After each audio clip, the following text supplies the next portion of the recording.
పచ్చడి కావాల్సిన ఐటమ్స్: ఉల్లిపాయలు 5, టమాటాలు 3, పల్లీలు 100 గ్రాములు, కొంచెం చింతపండు, పచ్చిమిర్చి 15. ఇవి కడుక్కొని నీళ్ళు వేసి ఇలాగే ఉడకబెట్టుకోవాలి. ఉల్లిపాయలు, టమాటాలు, పచ్చిమిర్చి.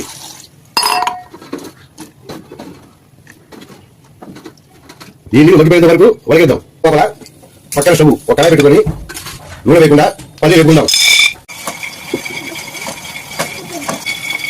వేయండి. ఇంకా కట్టేసిన స్టవ్ ఈ చింతపండు దీని మీద పెట్టుకోండి. వేడైతే చాలు. ఎంతవరకు వచ్చిందో చూద్దామండి. అయిపోయింది. స్టవ్ కట్టేస్తున్నాము. ఇప్పుడు ఇవన్నీ ఒక ప్లేట్కి తీసుకొని ఆగిద్దాము.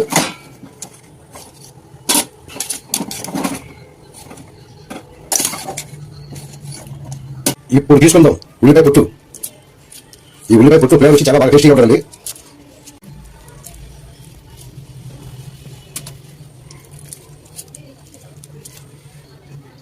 టమాటాలు వేసుకున్నాను, ఉల్లిపాయలు,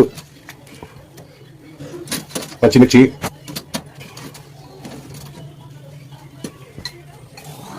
ఇందాక లైట్గా వేడి చేసుకున్న చింతపండు రసం క్లీన్ చేసుకున్నానండి. వెల్లుల్లిపాయలు ఒక 7, పల్లీలు కొన్ని వేసుకుంటాను, కొన్ని అలా ఉంచుతున్నాను. ఇప్పుడు సాల్ట్ ఒక 1/2 స్పూను, ఇందాక ఉంచిన బ్యాలెన్స్ పల్లీలు, ఇందాక మనం ఉల్లిపాయలు టమాటాలు ఉడకబెట్టిన నీళ్లు. టేస్టీ పల్లీల పచ్చడి